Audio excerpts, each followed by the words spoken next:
लोकसभा के चुनाव है पूरे देश के अंदर है और इन चुनावों के बीच जो है मुख्तलिफ अलायंसेस जो है वो कश्मीर घाटी के अंदर बने।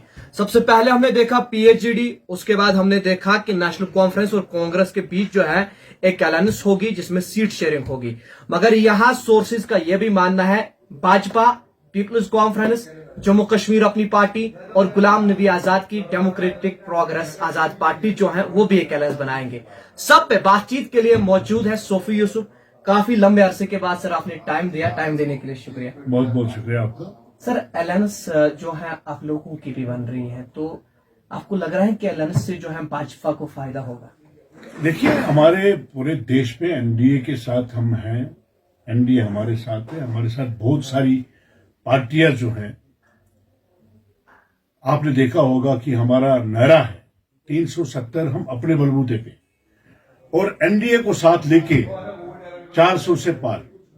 तो इसका मतलब पूरे देश में हमारा जो है अलायंस पार्टनर्स है।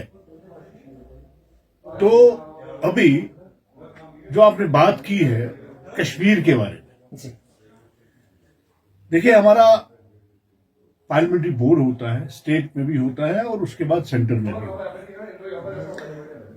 जम्मू के पार्लियामेंट्री बोर्ड ने जो चुनाव समिति कमेटी होती है, हम 12-13 लोग उसमें हैं, मैं भी हूं उसमें। जी। तो हमने फैसला ले लिया है कि अपने कैंडिडेटों के 3-3 नाम हमने सेंटर को भेजने होते हैं। तो हमने 3 नाम दे दिए। अगर आप कहें नाम गिनवाना तो मैं नाम भी गिनवाऊं, बट आप क्या सोफी साहब का नाम अनंतनाग राजौरी से हुआ है? हमें सोर्सेज से पता चली है। नहीं, देखिए मैंने ऑलरेडी, क्या आपका नाम हुआ है सर? मैंने ऑलरेडी पार्टी को, संगठन को कहा है कि मैं नहीं लड़ने के इस वक्त मूड में हूं, मैं इलेक्शन नहीं लड़ूंगा।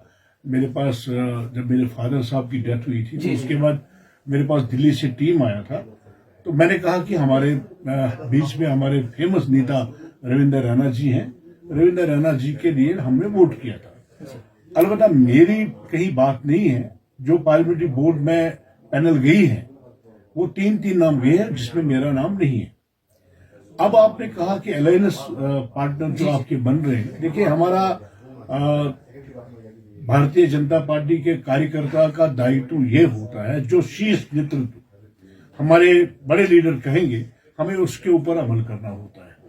अगर शीर्ष नेतृत्व हमें कहेंगे कि आप अलायंस पार्टनर को अपना वोट दे दीजिए, आप उनके साथ कंपेनिंग करिए, तो हम बिल्कुल रेडी है। आपको याद होगा हमारे साथ अलायंस में मुफ्ती मोहम्मद सईद साहब की पार्टी भी थी। जी। हम सरकार में थे, तो तसरक मुफ्ती को यहाँ इन्होंने पार्लियामेंट कैंडिडेट बनाया था, तो मैंने उनके जलसे किए थे। उसके बाद अलायंस हमारा टूट गया।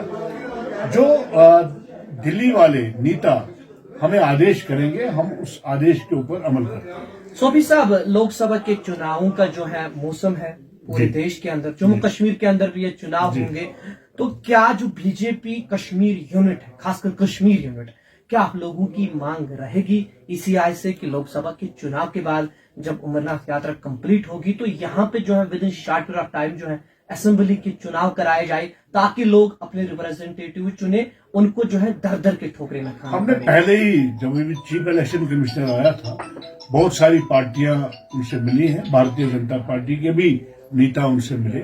हमने भी ये कहा कि यहाँ पॉलिटिकल सेटअप के बगैर जम्मू कश्मीर के अवाम जो है अधूरे, आप पार्लियामेंट के साथ ही यहाँ असेंबली इलेक्शन कराएंगे।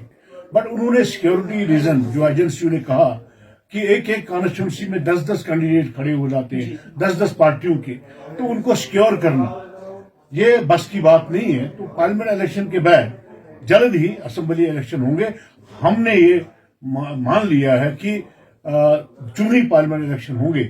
उसके बाद अमरनाथ यात्रा के आपने देखा होगा, सुना होगा कि अमरनाथ यात्रा पहले 60 दिन चलती थी, 2 महीने चलती थी, इस बार 40 दिन टोटल हो गई है। वो मुझे लगता है कि इसलिए हुई कि साथ में ही फिर यहाँ असेंबली इलेक्शन होंगे ताकि लोगों को गवर्नमेंट मिले। सुब साहब, आखिरी सवाल, क्या वादी कश्मीर से कमल खिलेगा? जरूर खिलेगा, जरूर खिलेगा।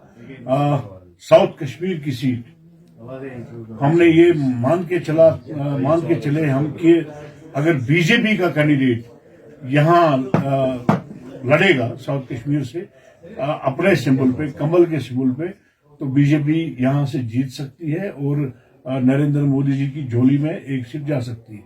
अगर बीजेपी ने कोई अलायंस पार्टनर खड़ा किया, हम भी भारतीय जनता पार्टी के कार्यकर्ता उसको जिताएंगे और जिता के नरेंद्र मोदी जी की झोली में डालेंगे। अंतनागुर सांसद अगर भाजपा को किसी के साथ अलायंस होगी, अलायंस कैंडिडेट को जो है साउथ कश्मीर से जिताएंगे। अगर भाजपा को अलायंस नहीं होगी तो साउथ कश्मीर से इस बार जो है कमल खिलेगा। हमारे साथ बातचीत सोफी यूसुफ कर रहे थे और ये सोफी यूसुफ का कहना है, तो वो नताइज के दिन पता चलेगी कि अनंतनाग राजौरी सीट किसके झोली में जाएगी। फिलहाल मजीद अपडेट्स के लिए देखते रहे द टाइपराइट शाहिद के साथ।